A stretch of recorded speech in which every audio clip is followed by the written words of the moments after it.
ಪೈಗಂಬರ್ ಮೇಲೆ ಅಷ್ಟು ಪ್ರೀತಿ ಅನ್ನೋದಿದ್ರೆ ದಯವಿಟ್ಟು ಅಲ್ಲೋಗಿ ಬದುಕ್ರಿ. ಏನಕ್ಕೆ ನೀವ್ಯಾರು ಹೇಳಕ್ಕದಲ್ಲ? ನೀವ್ಯಾರು ಹೇಳಕ್ಕೆ? ಅಂಬೇಡ್ಕರ್ ಸಂವಿಧಾನ ಪೈಗಂಬರ್ ಮೇಲೆ ಅಷ್ಟು ಪ್ರೀತಿ ಅನ್ನೋದಿದ್ರೆ ದಯವಿಟ್ಟು ಅಲ್ಲೋಗಿ ಬದುಕ್ರಿ. ಏನಕ್ಕೆ ನೀವ್ಯಾರು ಹೇಳಕ್ಕದಲ್ಲ? ನೀವ್ಯಾರು ಹೇಳಕ್ಕೆ? ಅಂಬೇಡ್ಕರ್ ಸಂವಿಧಾನ. ನಮಸ್ಕಾರ, ಕನ್ನಡವನಿಗೆ ಸ್ವಾಗತ. ನಾನು ಭಾಗ್ಯನಾರಾಯಣ ಬೊಗವರ್ಪು. ಅಜಿತ್ ಹನುಮಕ್ಕನವರ್ ಅನ್ನುವಂಥ ಒಬ್ಬ ಪತ್ರಕರ್ತ ಇದ್ದಾನೆ. ಅವನು ಯಾವ ಹಿಂಜರಿಕೆನೂ ಇಲ್ಲ, ಯಾವ ಮರ್ಯಾದೆನೂ ಬೇಕಿಲ್ಲ, ಅಂತಹ ಅಯೋಗ್ಯ ಅವನಿಗೆ ಒಂದು ತೆವಲು. ಏನು ತೆವಲು ಅಂದರೆ, ದಿನ ಬೆಳಗಾದರೆ ಮುಸ್ಲಿಮರ ವಿರುದ್ಧ ಏನಾದರೂ ಮಾತಾಡಬೇಕು, ಪೈಗಂಬರರ ವಿರುದ್ಧ ಏನಾದರೂ ಮಾತಾಡಬೇಕು, ಅಥವಾ ಅವರಿಗೆ ಅವಮಾನಿಸುವಂಥ ಕೆಲಸ ಮಾಡಬೇಕು. ಅವನು ಮಾತ್ರ ದ್ವೇಷ ಮಾಡೋದಲ್ಲ, ಇಡೀ ಸಮಾಜವೇ ಮುಸ್ಲಿಂ ಸಮುದಾಯವನ್ನು ದ್ವೇಷ ಮಾಡೋ ರೀತಿಯಲ್ಲಿ ಏನಾದರೂ ಒಂದು ಕಟ್ಟುಕತೆಗಳನ್ನು ಹೇಳ್ತಾ ಇರಬೇಕು. ಮತ್ತು ಒಂದಷ್ಟು ಈ ಅಂಧಭಕ್ತರು ಇದ್ದಾರಲ್ಲ, ಅಂಧಭಕ್ತರು, ಧರ್ಮಾಂಧರು, ಅವರೆಲ್ಲ ಶಭಾಷ್ ಅನ್ನುವ ರೀತಿಯಲ್ಲಿ ಏನಾದರೂ ಕೊಳಕಾಗಿ ಮಾತಾಡಬೇಕು. ಅಂತಹ ಕೊಳಕುತನವನ್ನು ನಿನ್ನೆ ಡಿಬೇಟ್ನಲ್ಲಿ ಮಾಡಿದ್ದಾನೆ, ಮತ್ತೊಮ್ಮೆ ಮಾಡಿದ್ದಾನೆ ಅಂತಲೇ ಹೇಳಬೇಕು. ಕಳೆದ ಬಾರಿ ಏನೋ ಮಾಡ್ದ, ಪೈಗಂಬರರ ವಿರುದ್ಧ ಏನೋ ಮಾತಾಡಿ ಫೋನೆಲ್ಲ ಸ್ವಿಚ್ ಆಫ್ ಮಾಡಿಕೊಂಡು ತೊಡೆ ನಡಗಿಸ್ಕೊಂಡು ಜೀವ ಬೆದರಿಕೆಯಲ್ಲಿ ಏನೇನೋ ಅಂತ ಅವನೇ ಹೇಳ್ಕೊಂಡಿರೋದು. ಇದೆಲ್ಲ ನನಗೆ ಅಷ್ಟು ಜೀವ ಬೆದರಿಕೆ ಬರ್ತಿತ್ತು, ಇಷ್ಟು ಜೀವ ಬೆದರಿಕೆ ಬರ್ತಿತ್ತು ಅಂತ ಬೆವತೋಗಿದ್ದ. ಅದು ಆಗಿ ಸ್ವಲ್ಪ ದಿನ ಆಗಿದೆಯಲ್ಲ, ಅದಕ್ಕೆ ಮತ್ತೆ ಚಿಗುರ್ಕೊಂಡಿದ್ದಾನೆ. ಈಗ ಆ ಡಿಬೇಟಲ್ಲಿ, ಯಾವ ಡಿಬೇಟು?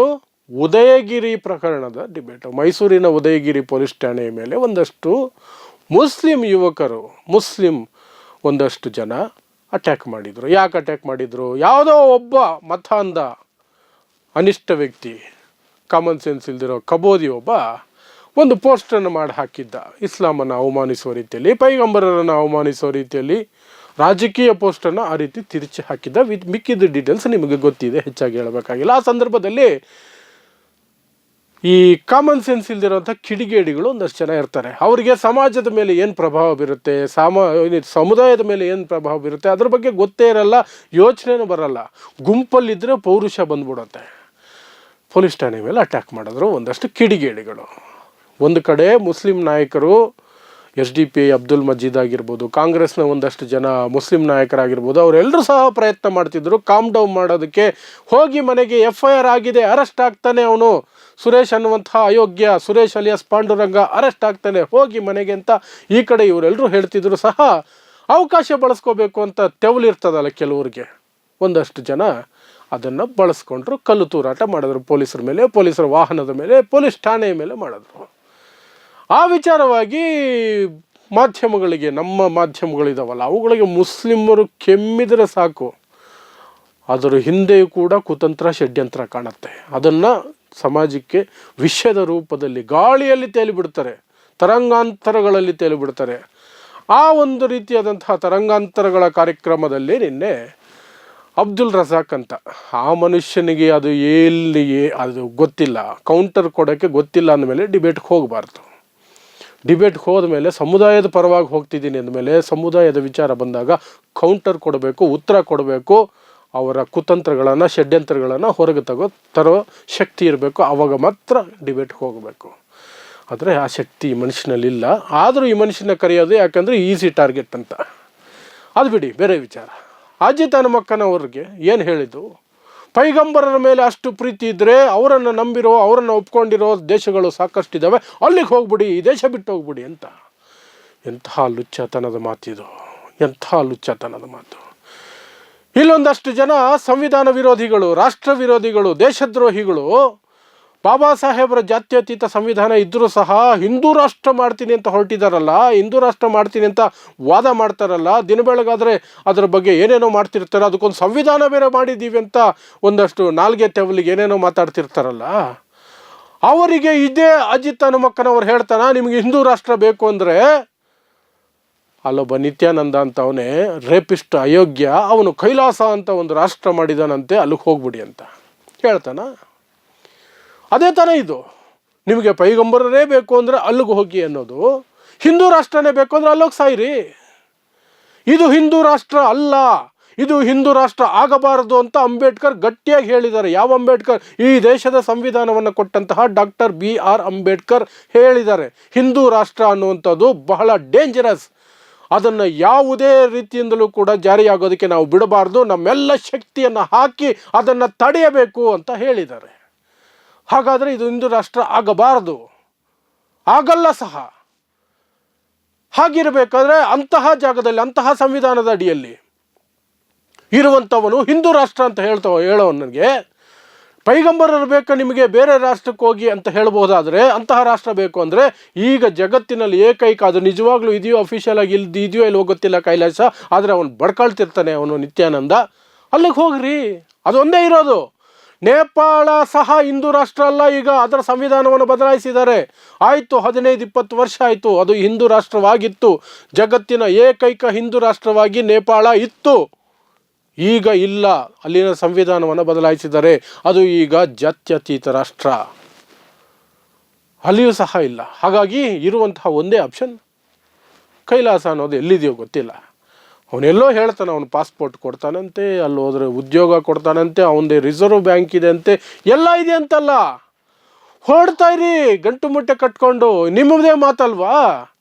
ಇವ್ರು ಬೇಕು ಅಂದ್ರೆ ಅಲ್ಲಿಗೋಗಿ ಅಂದರೆ ಅವ್ರು ಬೇಕು ಅನ್ನೋರು ಅಲ್ಲಿಗೋಗ್ಬೇಕಲ್ವಾ. ಎಷ್ಟು ನೀಚತನ ನೋಡಿ. ಇಂಥವನನ್ನು ಪತ್ರಕರ್ತ ಅಂತ ಬೇರೆ ಕರಿಬೇಕು. ತನ್ನ ವೈಯಕ್ತಿಕ ದ್ವೇಷವನ್ನು ಕಕ್ಕುವಂಥವನು, ತನ್ನ ವೈಯಕ್ತಿಕ ದ್ವೇಷವನ್ನೇ ಸಮಾಜಕ್ಕೆ ಹಂಚಿ ಅದನ್ನು ಎಲ್ಲರೂ ಪಾಲಿಸಬೇಕು ಅನ್ನುವ ರೀತಿಯಲ್ಲಿ ಮಾಡಬೇಕು ಅನ್ನುವಂತಹ ದುರುದ್ದೇಶ ಹೊಂದಿರ್ತಾನೆ. ಅವನ ಕೈಗೆ ಒಂದು ಚಾನಲ್ ಸಿಗತ್ತೆ, ಆ ಚಾನಲ್ಲು ಒಂದಷ್ಟು ಜನ ನೋಡ್ತಿರ್ತಾರೆ. ಅದನ್ನು ಬಳಸ್ಕೊಂಡು, ಆ ಚಾನಲನ್ನು ಬಳಸ್ಕೊಂಡು ಇವನು ಈ ರೀತಿ ವಿಷ ಕಕ್ಕುತ್ತಾನೆ. ಯಾವ ರೀತಿಯ ವಿಷ? ಅಲ್ಲಿ ಪಕ್ಕದಲ್ಲಿ ಆ ಪ್ರಶ್ನೆ ಕೇಳಿಸ್ಕೊಂಡಂತಹ ಅಬ್ದುಲ್ ರಜಾಕ್ ಅದನ್ನೇ ಹೇಳಬೇಕಾಗಿತ್ತು. ಅಜಿತ್ ಹನುಮಕ್ಕನವರು ಏನೇ ಹೇಳಿದ್ದು, ಇಲ್ಲಿ ಸಂವಿಧಾನ, ಅಂಬೇಡ್ಕರ್ ಸಂವಿಧಾನ ಇರೋದು, ಪೈಗಂಬರರು ಬೇಕಾದ್ರೆ ಅಲ್ಲಿಗೆ ಹೋಗಿ ಅಂತ. ಅದೇ ಅಂಬೇಡ್ಕರ್ ಸಂವಿಧಾನನೇ ಕಣಯ್ಯ ಇಲ್ಲಿರೋದು, ಹಿಂದೂ ರಾಷ್ಟ್ರ ಬೇಕಾದ್ರೆ ನಿನ್ನ ಕೈಲಾಸಕ್ಕೆ ಹೋಗಯ್ಯ ಅಂತ ಅಬ್ದುಲ್ ರಜಾಕ್ ಹೇಳಬೇಕಾಗಿತ್ತು. ಆ ಮನುಷ್ಯನಿಗೆ ಅಷ್ಟು ಟ್ಯಾಲೆಂಟು ಇಲ್ಲ, ಬಾಯಿನೂ ಇಲ್ಲ. ಸುಮ್ಮನೆ ಹೋಗಿ ಕೂತ್ಕೊಂಡ್ಬಿಡೋದು ಡಿಬೇಟಲ್ಲಿ, ಅವರು ಕರ್ಸ್ಕೊಂಬಿಡೋದು. ಈಸಿ ಟಾರ್ಗೆಟು, ಹೇಗಾದರೂ ಮಾಡಿ ನಾವು ನಮ್ಮ ಇಷ್ಟಕ್ಕೆ ಬಂದಂಗೆ ಅಟ್ಯಾಕ್ ಮಾಡ್ಬೋದು ಆ ಮನುಷ್ಯನ ಇಟ್ಕೊಂಡು, ಆ ಮೂಲಕ ನಾವು ಮುಸ್ಲಿಂ ಸಮುದಾಯನ ಅಟ್ಯಾಕ್ ಮಾಡ್ಬೋದು ಅಂತ. ಇದಿಷ್ಟು ಎಲ್ಲವೂ ಸಹ ಹೇಗೆ ಹೆಣೆದಿದ್ದಾರೆ ನೋಡಿ. ಅವರ ಒಂದು ದುಷ್ಕೃತ್ಯವನ್ನು, ಅವರ ವಿಷವನ್ನು, ಅವರ ಏನು ಒಂದು ಅಜೆಂಡಾ ಏನಿದೆ, ಹಿಡನ್ ಅಜೆಂಡಾ, ಮುಸ್ಲಿಮರನ್ನು ಟಾರ್ಗೆಟ್ ಮಾಡಬೇಕು ಅನ್ನೋದನ್ನು ಎಲ್ಲ ರೀತಿಯಿಂದಲೂ ಮಾಡ್ಕೊಂಡು ಹೋಗೋದು. ಅದಕ್ಕೆ ಸಹಕಾರಿಯಾಗಿ ಇಂಥವ್ರು ಡಿಬೇಟ್ಗಳಿಗೆ ಸಮುದಾಯದ ವ್ಯಕ್ತಿ ನಾನು ಅಂತ ಬೇರೆ ಬಂದ್ಬಿಡ್ತಾರೆ. ಎಲ್ಲವೂ ಸಹ ನಾಟಕ, ಎಲ್ಲವೂ ಸಹ ಸ್ಕ್ರಿಪ್ಟೆಡ್ ಇದ್ದ ರೀತಿಯಲ್ಲಿ ಅನಿಸ್ಬಿಡುತ್ತೆ ಒಂದೊಂದ್ಸಲ. ಸ್ಕ್ರಿಪ್ಟೆಡಾ ಇದು ಅಂತ.